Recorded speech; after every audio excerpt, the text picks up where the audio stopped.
Brian Murphy. The name hung in the air like gunsmoke.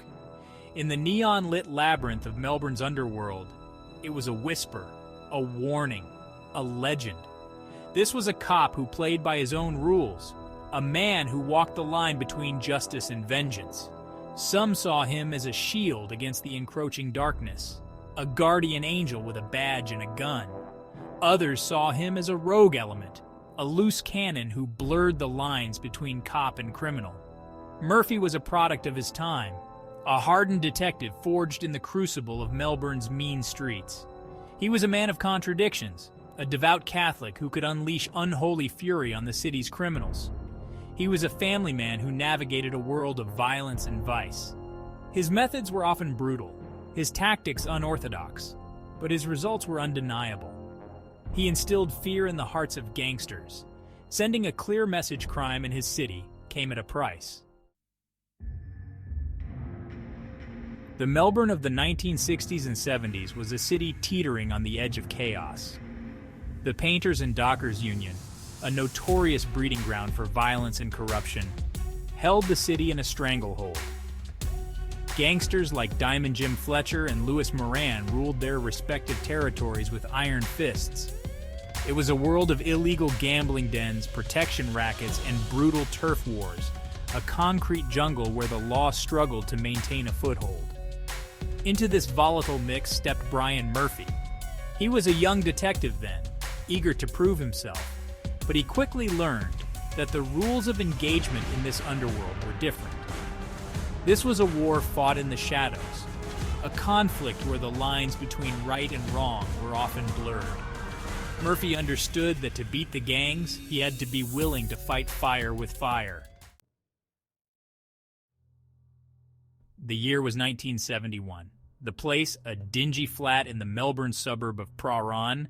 The incident, a chaotic struggle that left a man dead and Brian Murphy facing manslaughter charges.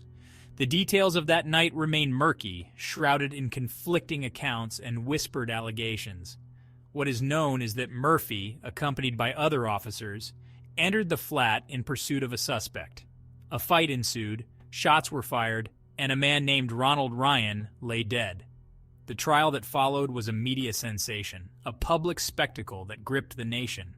Murphy, the tough-talking cop, became the focal point of a national debate about police brutality and the use of deadly force. The prosecution painted him as a trigger-happy officer, a man who acted recklessly and without regard for human life. The defense argued that Murphy was a dedicated officer who acted in self-defense, a man forced to make a split-second decision in a life-or-death situation.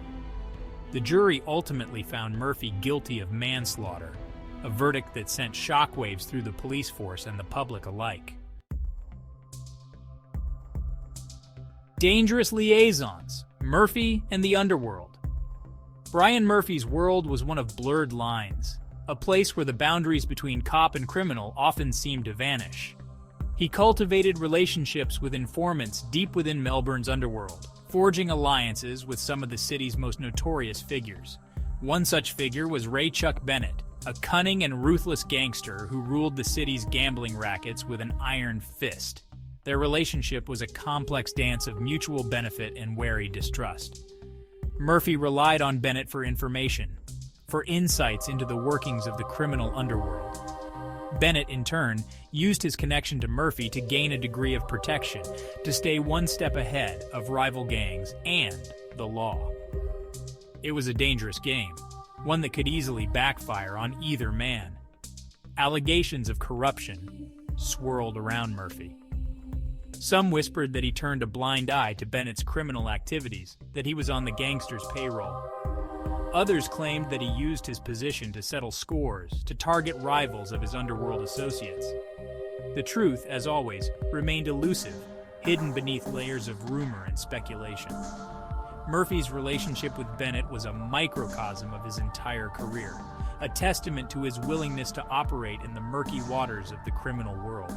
It was a strategy born of necessity, a recognition that to combat the underworld, one had to be willing to get one's hands dirty. But it was a strategy that came with a heavy price, one that tarnished his reputation and fueled the flames of controversy. The elusive Mad Max, a career-defining case. In the annals of Australian crime, few names resonate with the same chilling intensity as Christopher Mad Max Flannery. A hitman of unparalleled ruthlessness, Flannery was a phantom, a whisper of fear that haunted Melbourne's underworld. He was a master of disguise, a chameleon who could blend into any crowd, leaving a trail of bodies in his wake. For Brian Murphy, Flannery represented the ultimate challenge, a nemesis who tested his skills and pushed him to the very edge. The pursuit of Flannery became an obsession for Murphy, a relentless quest to bring a dangerous predator to justice. It was a cat-and-mouse game played out on the city's streets, a shadowy pursuit fraught with danger and uncertainty. Murphy employed every tool at his disposal, tapping his network of informants, chasing down every lead, every rumor, every whisper in the shadows. But Flannery was always one step ahead, a ghost who seemed to vanish into thin air. His ability to evade capture fueled Murphy's determination, transforming the pursuit into a personal crusade. It was a test of wills, a battle between two men who understood the dark side of the city better than most. The case of Mad Max came to define Murphy's career, highlighting his unwavering dedication to justice and his willingness to go to any lengths to achieve it. It was a pursuit that consumed him, testing his limits and pushing him to the brink. But in the end, it was a case that remained unresolved, a haunting reminder of the elusive nature of justice and the enduring power of the criminal underworld. The legacy of a controversial cop. Brian Murphy's legacy is a tapestry woven from threads of contradiction and ambiguity. He was a man who defied easy categorization, a figure who inspired both admiration and condemnation. He was a cop who walked a tightrope between justice and vengeance, a man who operated in the shadows, often blurring the lines between right and wrong. To some, he was a hero, a fearless defender of the innocent, a man who stood up to the forces of darkness and brought a semblance of order to a chaotic world. They saw him as a bastion of strength in a city overrun by criminals, a man who was willing to do whatever it took to keep the streets safe. His supporters pointed to his undeniable results, to the countless criminals he brought to justice, to the lives he saved through his unwavering dedication. To others, he was a rogue cop, a dangerous loose cannon who operated outside the law, a man who was too quick to resort to violence, who trampled on the rights of suspects in his pursuit of convictions. They saw him as a symbol of police brutality, a man who embodied the very corruption he was supposed to be fighting against. His detractors highlighted his controversial methods, his questionable associations with criminals, and the allegations of corruption that dogged his career. The truth about Brian Murphy likely lies somewhere in between these two extremes. He was a product of his time, a man shaped by the violence and lawlessness of the Melbourne underworld. He was a complex figure, a man driven by a deep sense of justice, but also prone to flaws and questionable judgment. His legacy remains a subject of debate, a testament to the enduring ambiguity of a career spent navigating the murky waters of law enforcement.